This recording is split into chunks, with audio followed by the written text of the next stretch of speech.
សូមជឿនរឿងអន្លង់ស្នេហ៍វវីវគ្គ5ភេទទី22លេអ៊ីនឈើស្ងៀមដេកត្រូវបណ្ដាសាក្នុងចិត្តព្យាយាមគិតរំលឹកដល់អ្វីដែលកើតឡើងមិននឹងដឹងសត្វតែពេលសំឡេងកេរបន្លឺឡើងមីដាអូននិងអ៊ំស្រីយល់ព្រមហើយតើបខ្ញុំឡើងមកប្រាប់នាងនឹងបានត្រៀមខ្លួនឲ្យហើយដោយមិនសួរខ្ញុំមួយម៉ាត់ថាខ្ញុំយល់ព្រមឬអន់ចឹងអូលេនសួរនាងមិនបានសប្បាយចិត្តទេហើយពេលនេះក៏មិនបានភ្ញាក់ផ្អើលដែរតែនាងកំពុងច្របូកច្របល់និងមិនយល់ហេតុអីក៏គ្រប់យ៉ាងមើលទៅងាយស្រួលបែបនេះងាយរហូតមិនចង់ជឿថាវាជាការពិតហើយនាងគិតថាខ្ញុំនឹងប្រមឲ្យនាងបដិសេធដែរអលីអ៊ីនខេនសួរសំឡេងត្រជាក់ហើយលីអ៊ីនក៏ប្រកែកចេញទៅភ្លាមតាមអារម្មណ៍ដែលកំពុងពុះតែនេះជាជីវិតរបស់ខ្ញុំមិនតែខ្ញុំម្នាក់ប៉ុណ្ណោះដែលមានសិទ្ធិសម្រេចអញ្ចឹងខេនធ្វើសំឡេងបង្អស់វែងព្រមទាំងលើកចិញ្ចើមឌឺដងលេអ៊ីនឃើញគេក្រោកពេកក្រែងនាងក៏ត្រៀមខ្លួនថយក្រោយយ៉ាងប្រុងប្រយ័ត្នតែមិនទាន់បានកម្រើកទៅណាផងក៏ត្រូវស្រែកចាចព្រោះត្រូវគេចាប់ចង្កេះតូចចូលទៅអោបយ៉ាងលឿនចង់ធ្វើអីថយចេញទៅរំលឹកការចងចាំនៅអីនាងនឹងបានដឹងថានាងជារបស់ខ្ញុំអ្នកណាឲ្យប្រកាសដែលមានសិទ្ធិសម្រេចជីវិតរបស់នាងខេនខ្សឹបចិត្តផ្ពលតនរលោងអាស្រ័យកម្លាំងដែលមានច្រើនជាងបដូរនាងដេកលើក្រែតធំដៃដៃកេនៅអោបនាងចោបមិនប្រំលែងវាយឡាញ់ខ្ញុំទៅសំឡេងស្រែករបស់នាងបាត់ទៅវិញបែរត្រូវបបោមាត់អ៊ុនថាបយ៉ាងររៀលកាត់ថើបរបស់គេលឹកនេះពេញដោយអារម្មណ៍ប្រាថ្នានិងស្រេកឃ្លានរៀងស្ដឹងឈប់រើបំរះតែមិនបានតបស្នងឬតោតតន់តាមលេអ៊ីនកំពុងយំស្ងាត់មិនចង់ជឿសោះថាទឹកភ្នែកនិងសំឡេងយំរបស់នាងធ្វើឲ្យគេដឹងខ្លួនខេនបញ្ឈប់ទង្វើខ្លួនឯងហើយខិតចេញឆ្ងាយបន្តិចដើម្បីមើលផ្ទៃមុខស្អាតដែលពេលនេះពេញដោយទឹកភ្នែកឃើញហើយក៏អាណិតលីអ៊ីនខេនហើយឈ្មោះនាងដោយអារម្មណ៍ខឹងខ្លួនឯងដែលធ្វើឲ្យនាងយំទៀតហើយលីអ៊ីនបិទភ្នែកទឹកភ្នែករបស់នាងនៅហូរចេញមកមិនដាច់ខូចចាត់ដែលត្រូវគេយកប្រៀបម្ដងហើយម្ដងទៀតដែលសំខាន់នាងមិនដឹងទេថាគេមានអារម្មណ៍ចំពោះនាងបែបណាបានជាគេធ្វើដាក់នាងបែបនេះបបោមាត់អ៊ុនដែលថើបលើកន្ទៃភ្នែកធ្វើឲ្យលីអ៊ីនភ្ញាក់តាច់មិននឹងអាការៈប្រាំងចាប់ផ្ដើមធូរ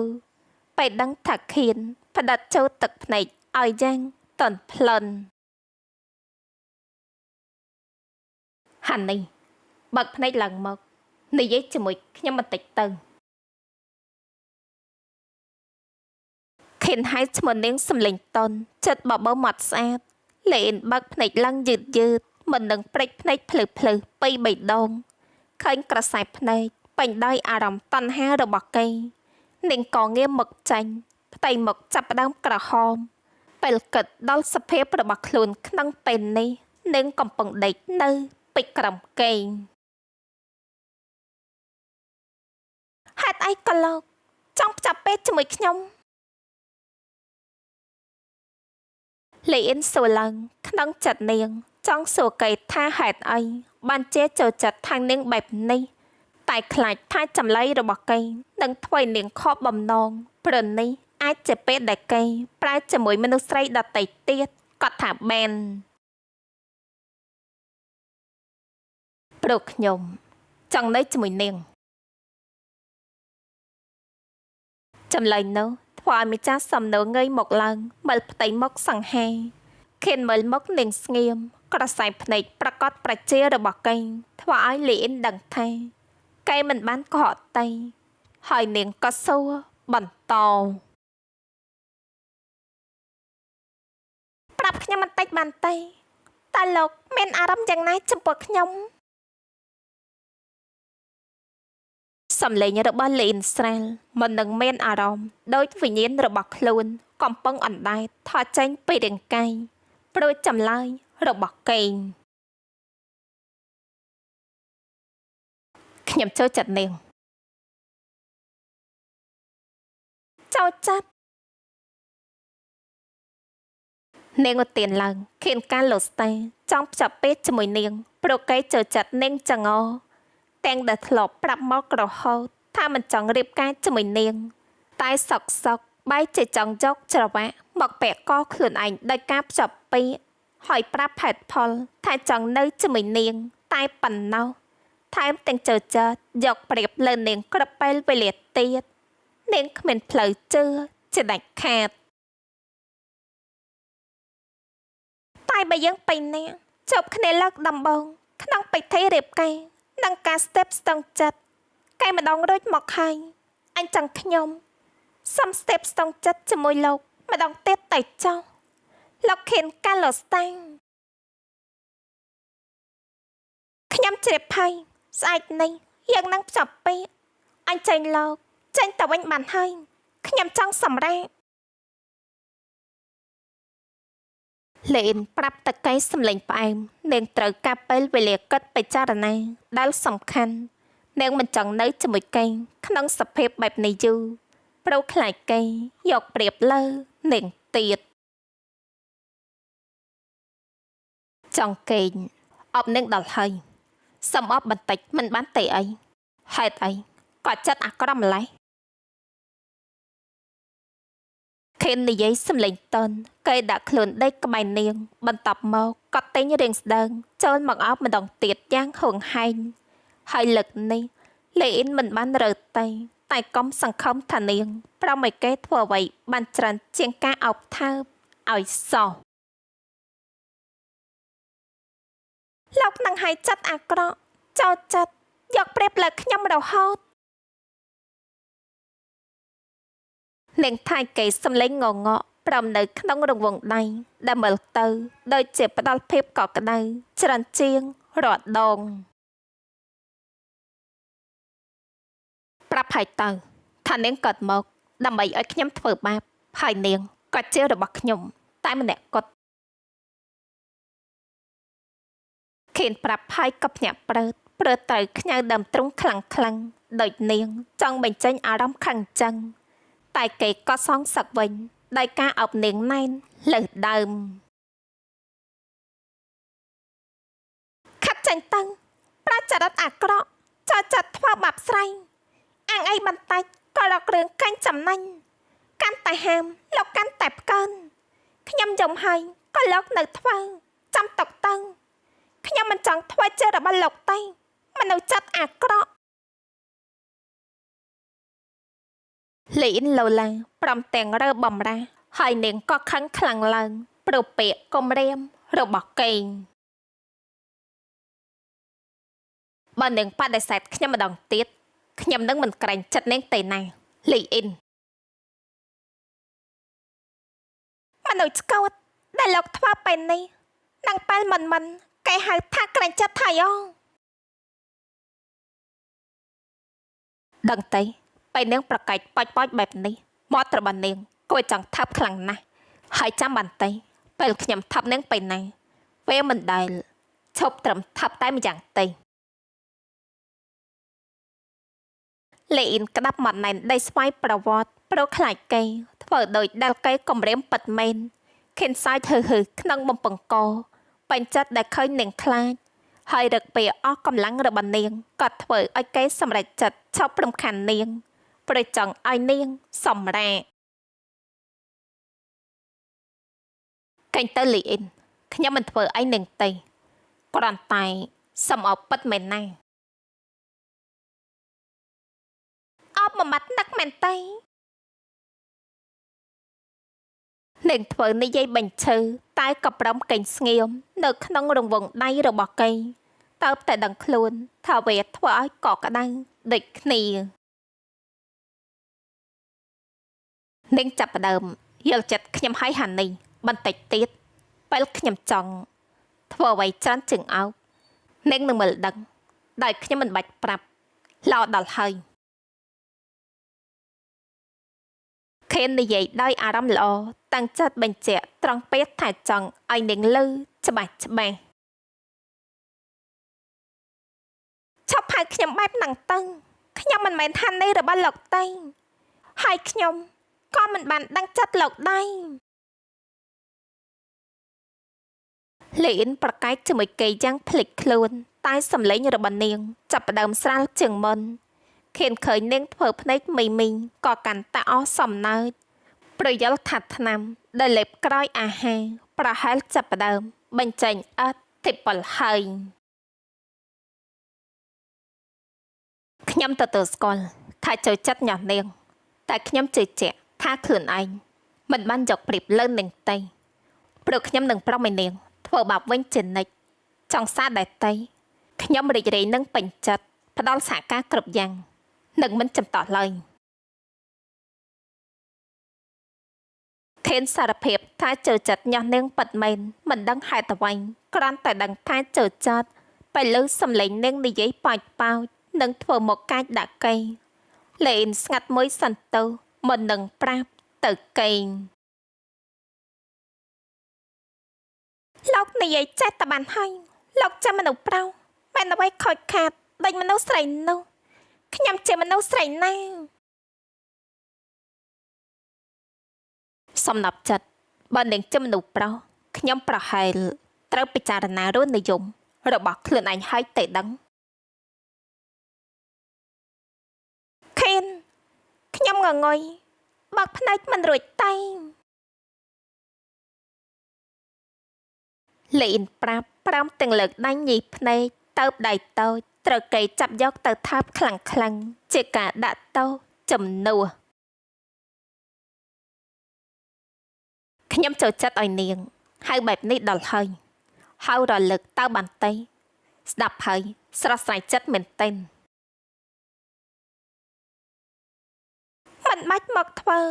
ចេះនិយាយល្អតែខ្ញុំនៅមិនតាន់ផ្លេចតែណាដែលលោកប្រាប់ថាគ្រាន់តែចង់ស៊ីខ្ញុំមិនបានស្មោះជាមួយខ្ញុំតែថែមទាំងស្នើថ្លៃខ្លួនឲ្យខ្ញុំទៀតអាក្រក់បំផុតមើលចុះមាត់ប្រាប់ថាបើកភ្នែកមិនរួចតែមាត់នាងនៅនិយាយប៉ោចពិតជាប្រកែកមែននេះគិតចង់រំលឹករឿងចាស់មកនិយាយឲ្យអស់មែនទេខេនរអ៊ូក្នុងចិត្តតែក្រសែភ្នែកគេពេញដោយក្តីស្រឡាញ់កាលណាមិលអ្នកដែលធ្វើភ្នែកមីងដូចងងុយកេងខ្លាំងបើខ្ញុំចង់បានតែប៉ុណ្ណឹងមែនខ្ញុំប្រហែលស៊ីនាងរួចបាត់ទៅហើយមិនទុកមកដល់ពេលនេះទេមិនដឹងទេអីថាការដែលមនុស្សប្រុសគេប្រំត្រំប្រអ្វីមិនគិតដែរទេពេលខ្លះទង្វើគឺវាសំខាន់ជាងសម្ដីណាលីអ៊ីន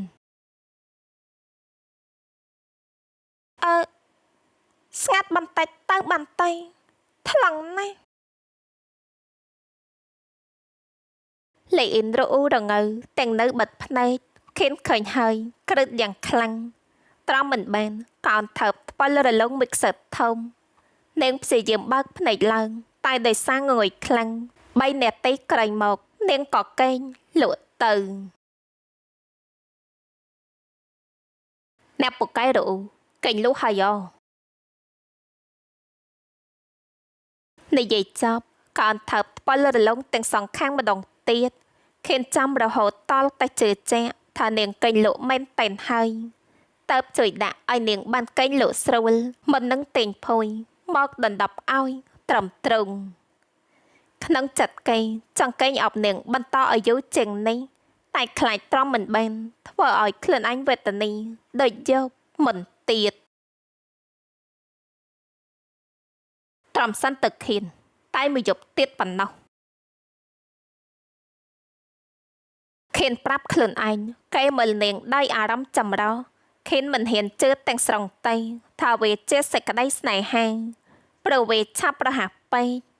តែបើសួរថាតើគេអាចឈប់តាក់ទងជាមួយលីអ៊ីនហើយបណ្ដោយឲ្យនាងទៅបានទេ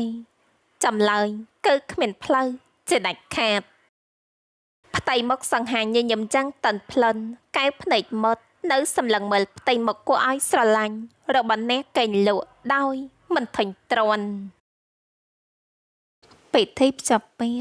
រវាងលីអ៊ីននិងខៀនប្រារព្ធឡើងក្នុងព្រឹកថ្ងៃបន្ទាប់មកតាមដែលគេត្រូវការតូចជាការធ្វើឡើងបែបធម្មតាព្រោះមិនបានអញ្ជើញភ្ញៀវមកចូលរួមតែគ្រប់យ៉ាងបែរជាមើលទៅរញ៉េរញ៉ៃមិនតិចទេសូម្បីតែខេងក៏មិនអាចធ្វើដំណើរមកចូលរួមបានព្រោះជាប់ធុរៈសំខាន់ព្រោះខៀនសម្រេចចិត្តតក់ក្រហល់ពេកធ្វើឲ្យខេងមិនអាចលើកណាត់ជាមួយអតិថិជនតន់ខៀនក្រែងក្មួយប្រាប់អ៊ំថាថ្ងៃនេះគ្រាន់តែភ្ជាប់ពាក្យជាលក្ខណៈគ្រួសារសិននោះឯងចុះហេតុអីក៏មានខាងមន្ត្រីខាងសាលាខេត្តគេមកចូលរួមដែរអ្នកម្នាក់ផាសូនដឹកដៃក្មួយប្រោចេញពីបន្ទប់ធំហើយសួរឡើងដោយសំឡេងរករឿងតែសង្កត់សំឡេងឲ្យលើត្រឹមតែពីរនាក់ព្រមមិនចង់ឲ្យខ្វះជីវធម៌នៅមុខអ្នកដតីឃើញផ្ទៃមុខញញឹមរបស់ខៀនក៏មើលដឹងព្រាលថាក្មួយជើងល្អរបស់គាត់ប្រហែលកំពុងបង្ករឿងឈឺក្បាលឲ្យគាត់ទៀតហើយសប្រៃនឹងណាអ៊ំស្រីចៃដនមានការផ្លាស់ប្ដូរផែនការបន្តិចបន្តួចអើយមិនមែនទេគឺផ្លាស់ប្ដូរកម្មវិធីបន្តិចបន្តួចស្អែកនេះខ្ញុំត្រូវទៅមើលដីនៅជេជូហើយប្រហែលជាត្រូវនៅទីនោះច្រើនថ្ងៃតើបខ្ញុំចង់ឲ្យលីអ៊ីនទៅជាមួយខ្ញុំចំណូលដែរទឹកក៏ស្អាតតែបើក្មួយប្រសារបស់អ៊ំស្រីទៅក្នុងឋានៈគូដណ្ដឹងហើយមានអ្នកកាសែតភ្នែកមុតមើលឃើញលីអ៊ីនអាចនឹងខូចឈ្មោះតើបគិតថាយើងគួរតែចោលតាស៊ីវិលជាមួយគ្នាសិនហើយសឹមរៀបការពេលក្រោយល្អជាងខៀនអធិប្បាយយ៉ាងជំនាញដោយទន្ទិញឡើងរត់មាត់ថៃអ្នកម្នាក់ផាសូនបានតែឆោតថ្មឹងចាំងងឿងឆ្ងល់មើលទៅខៀនដោយជាត្រៀមផែនការមកយ៉ាងល្អិតល្អន់ហើយស្លាប់ហើយអ៊ំចង់ខ្យល់ចាប់ហេតុអីក៏ខៀនធ្វើឲ្យតោះក្រហល់តាមមិនតាន់បែបនេះបើក្មួយលីអ៊ីនមិនព្រមតើខៀនគិតធ្វើយ៉ាងម៉េចមិនបាក់មុខស្លាប់ហើយទេអីអ្នកម្នាក់ផាសូនសូព្រមទាំងលើកដៃស្ទាបត្រង់ប្រតាមមិនតាន់ជាមួយគំនិតរបស់ក្មួយប្រោលីអ៊ីនច្បាស់ជាយល់ព្រមតែអ៊ំស្រីត្រូវជួយខ្ញុំផងណាបែបនេះគេហៅថាចង់ដៃធ្វើទរណកម្មហើយចង់ធ្វើអីប្រាប់ឲ្យអ៊ំត្រៀមខ្លួនមុនបន្តិចក៏មិនបានអ្នកម្នាងសម្លឹងមុខក្មួយប្រោះថ្លៃគាត់មិនបានខឹងទេតែវាជាភាពគ្រឹតខ្នាញ់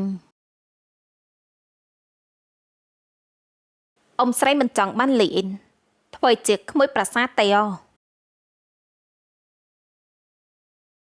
ខៀនធ្វើជាសួរប្រកបណាស់ថាចម្លើយរបស់អ្នកម្នាក់ផាសូនគឺដូចទៅតាមអ្វីដែលគេគិតទុកចង់បានបំផុតបើអញ្ចឹងយើងត្រូវសាការគ្នាហើយក្មួយប្រុសអ៊ំបានភាពល្បិចច្រិននេះមកពីណាណោអ្នកម្នាក់ដកដង្ហើមធំព្រមទាំងក្រវីក្បាលជាមួយផ្ទៃមុខញញឹមញញែមរបស់ក្មួយប្រោទឹកមុខរបស់កេងខុសប្លែកពីថ្ងៃដែលគាត់អង្វររឿងអនាគតកូនក្រមុំដល់ហើយ រឿងអន្លង់ស្នេហ៍វវីវគ្គ5ភាគទី22ក៏សូមបញ្ចប់សម្រងចាំស្ដាប់ភាគទី23ដែលជាភាគបន្ត